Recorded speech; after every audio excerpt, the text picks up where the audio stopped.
All right, guys, so we're here in California. I got the opportunity to stop by Orlando's shop, and we're here.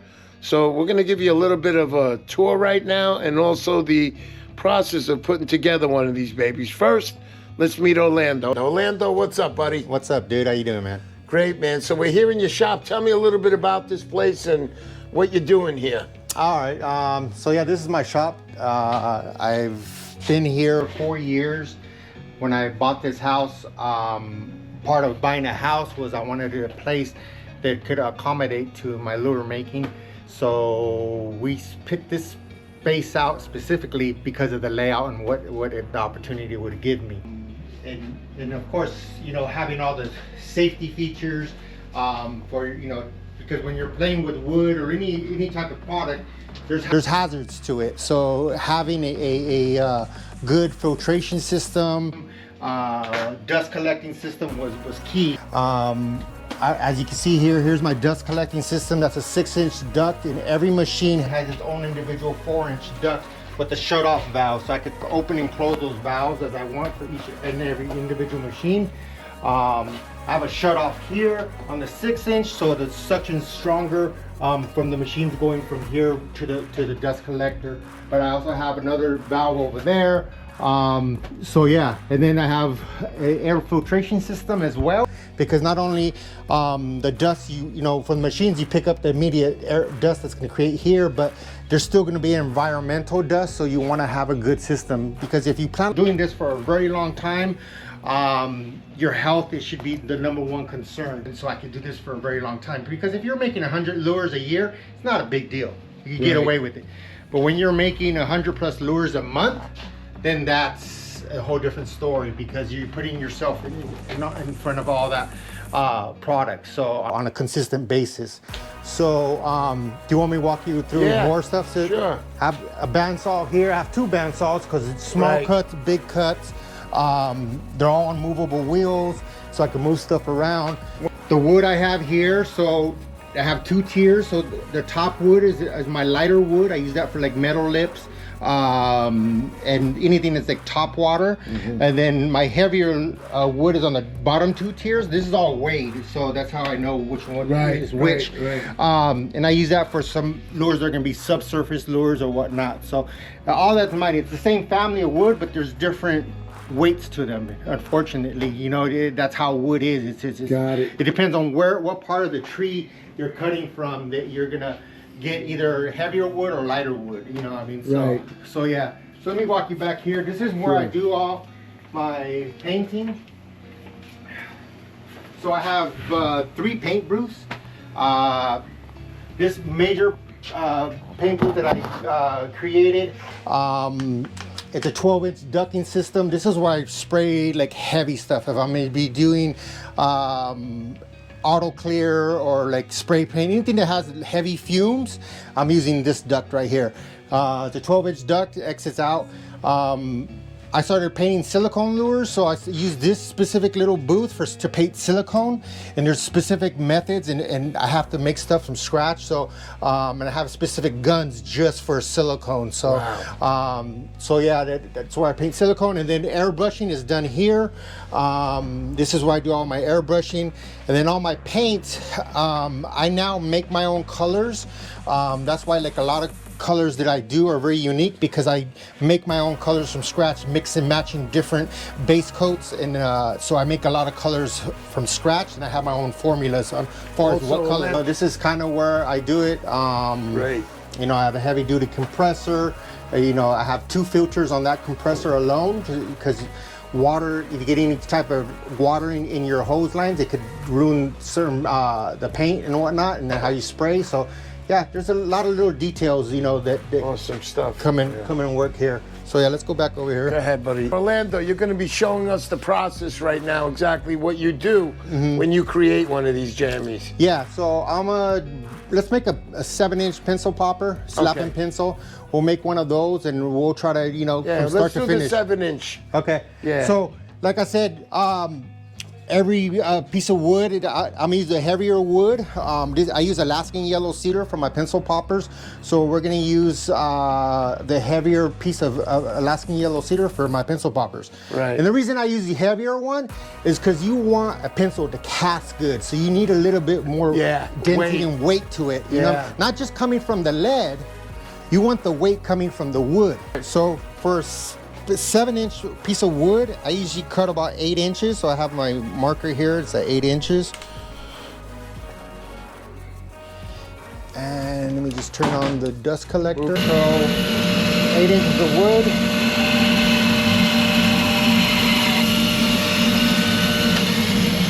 So this is gonna turn into a 7-inch piece of wood. So from there, what I do is I'll take a square. Let me find my pencil.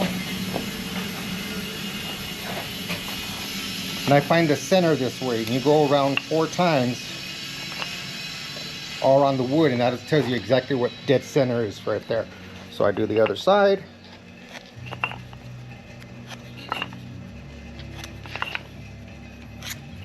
And that's dead center. Yeah, that's fine. So I'll take my punch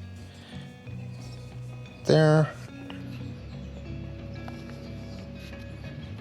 In there. Let me open up the duct here. This is where the dust collecting is going to happen here. I have one on top and one on bottom. So these are 4-inch ducts. Gotcha. They connect to the 6-inch right there. Sweet. Let me close this one up. All right. So let's check this up. All right, so it's gonna get noisy, but yeah, I'm gonna just basically turn the 7-inch pencil, and then after that, we'll just go on to the next steps, all right?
Change the drill bit and we'll go our longer, so we'll go all the way through. Where we basically started the process from the front and rear.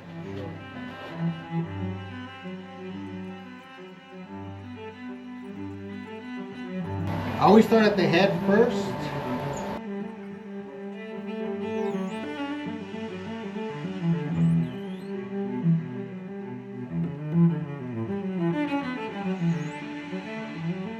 So now it's all the way through. Just clean it out real quick. Your wire. Sweet. Now it goes all the way through, just like a through wire. So, and from there, I go on my smaller bandsaw.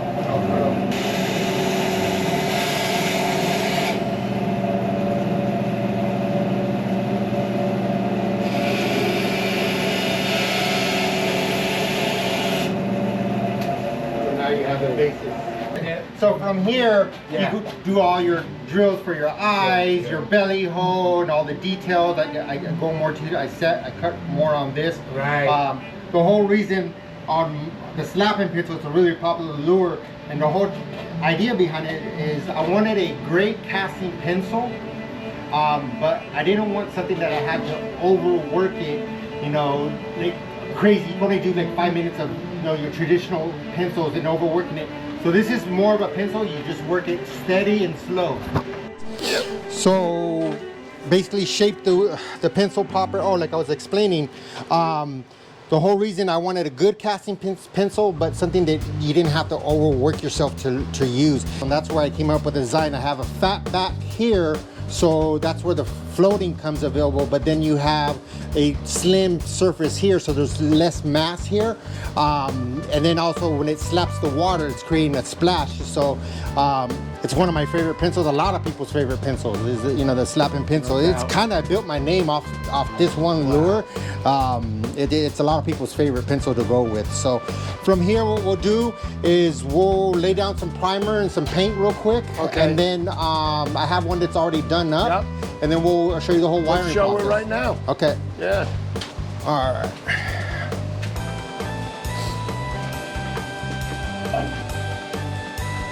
Let's turn this bad boy on. Primer, and then after primer, we'll do a paint job on Excellent. it. Okay.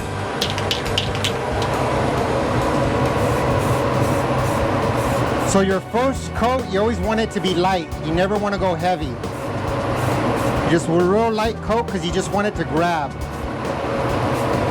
And that'll be the first coat. Real simple, easy, whatnot. From there, I let it dry. Usually I do a whole batch.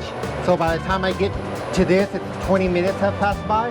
And I do the second coat, and then I do 3 coats total. So, excellent. but they're all light coats. That way it has a bite to it. And you're not over. All right, so we did our second and third coat already on this guy. So from here, we're gonna do a paint job on this guy. And we'll go from there, all right? Very cool. Okay. Yep.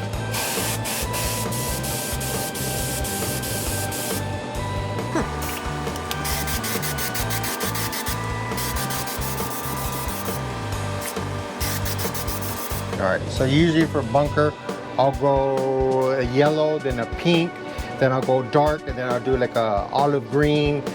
I mean, all the details that go behind it. So from there, you'll end up with a lure like this guy right here. Beautiful. And this guy's all done now? This one's all done. It's got auto clear already on it. All that's been done. There's still other processes that go on. Yeah. There's a step that I actually didn't talk about that I do now on the wood lures. When it's bare wood, from there what I actually do is I epoxy that wood bare. Just a real thin coat that goes on it to kind of seal it from the outside. And then that way it gives you a little bit of a protectant as well from like hook rash. It's just an additional.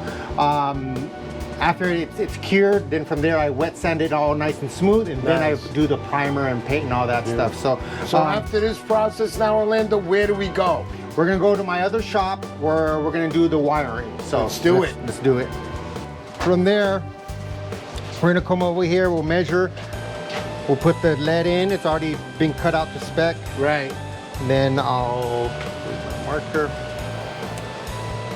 I'll mark where it ends, right there. Mark it off.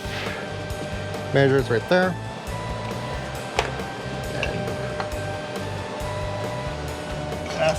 Lead. Yeah, glasses are important. Yeah, you don't want lead in your eyes. Exactly.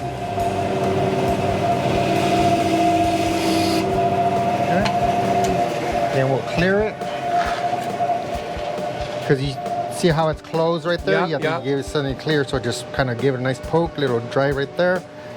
There you go. Set it right in there. Set it right in. Perfect. That the through wire? The through wire is going to hold that in place, and I'll explain that. So, all right, let's go to my shop. Let's go, baby. These are the guard dogs. If anybody comes over here, got to deal with these guys. All right, so this is where all the assembly, epoxy, all that stuff gets done. And the reason I have a separate shop, one, it's small, so I could obviously have air conditioning, and in the wintertime I have a heater. So I always want things to be at certain temperatures when I'm doing stuff. Even when I'm laying down paint and clear and all that stuff, I'm always looking at what the weather conditions are gonna be like, and I try to have a controlled environment so you have the least amount of issues. Most issues come from temperature and time. You know what I mean? So that's why I like having controlled environment. So created this, you know, here's where I do, like I said, all the assembly, the through wire, have my little freaking monitor here. I could watch movies or whatnot while I'm doing it. While you're doing, catching up on my latest Mr. Poseidon's podcast. You know, I can do all that here. So, but this is kind of like my quiet time where I do all my assembly. Most of the time when I'm in here, I'm doing like 50 plus lures at once. Today we'll just do this, and I'll explain basically the process of how to do a through wire on one of these pencils. Okay. So since this is an 8-inch pencil, measure there, 8 inches.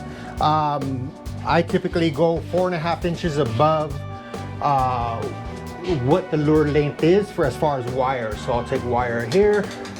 So 4.5 inches would be a 12.5 inch piece. So I'll trim that off. 12.5 right there. And that's the piece I cut.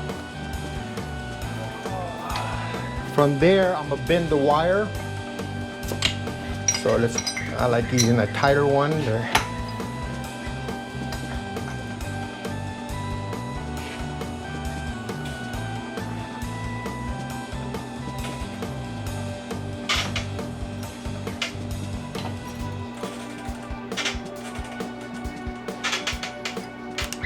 So you create that, that's gonna be your nose, your line tie right there for the nose. Okay. So from there, take one of these nose grommets. We're gonna run it through here. And that's done.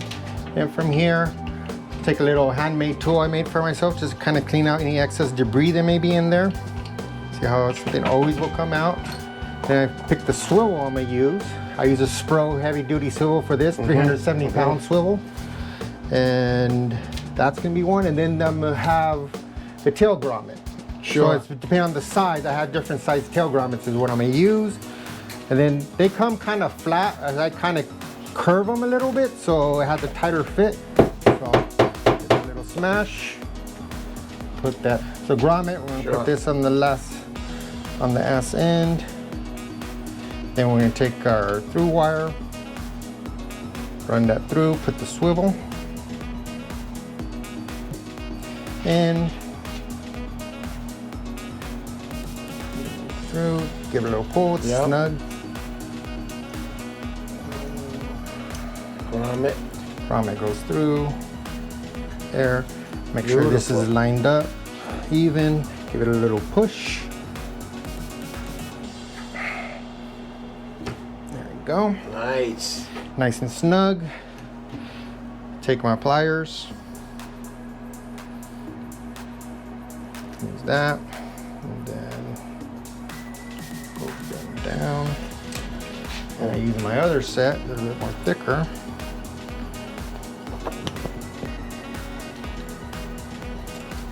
Look at that, huh? Look there. Then get this pliers. So I got that part. So point it up, get it nice and tight. And there. I don't do a lot of excess wrap. Any reason for that? Yes, because the more people think the more wraps you do, the stronger. You're actually putting more pressure on the middle wire, which makes it weaker. So the least wraps you could do, the better. Just give it a little bend there. Cut off the excess. Starting to look like a Nor, baby. Yeah. And from there, we'll push this wire that's in, kind of pinching it in there in between. And then I'll come here, get this channel lock. Grab that and squashing it tight. So that sucker ain't going nowhere. So look at that, Orlando. And then the next step, I have all my hooks here. So on the, we're gonna go with the 4/0 for 8-inch pencil, and then I go 5/0 inline on the tail. So, all right. So that's the done lure right there. Let's weigh it. So it's 8 inches.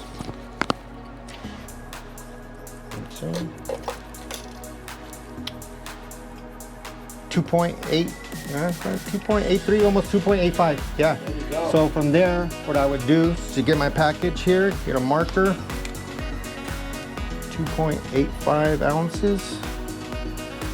8-inch pencil. Slappin. I always put the name of it in case like they never gotten it or whatnot. They know what it is. Yep. Slappin pencil. Get some hook covers. Yeah, the finishing touch. I love when builders put hook covers, man. They're just fantastic. Yeah. Protectors, whatever you want to call them, they really are worth it. Thank you for that, Orlando. I'm telling you that personally. I like these because these are easy to take on and off. Yeah. You know what I mean? I hate the ones that are like rubber and like and I gotta tell you something. A unique packaging. Nobody else packaging like you. Yeah, I designed my own, a lot of my own artwork. Those. I have all of those. I've saved those. Yeah, I mean, this is stuff that people don't keep in mind, that the extra details. I don't just give you a lure like here's the lure.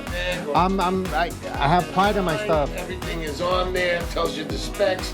So everyone he weighs is exact to what that is. So maybe somebody else can have the same one at 2.80, but yours is 2.85. Correct. Good stuff, Orlando. And then, so all my wood lures are gonna come with this label, and all my plastic or resin or silicone base is gonna come with this label. Nice. So they have 2 different labels that I use. So wood is this label, and then resin and silicone lures are gonna be this label right here. Sweet, guys, there it is. NorCalKat.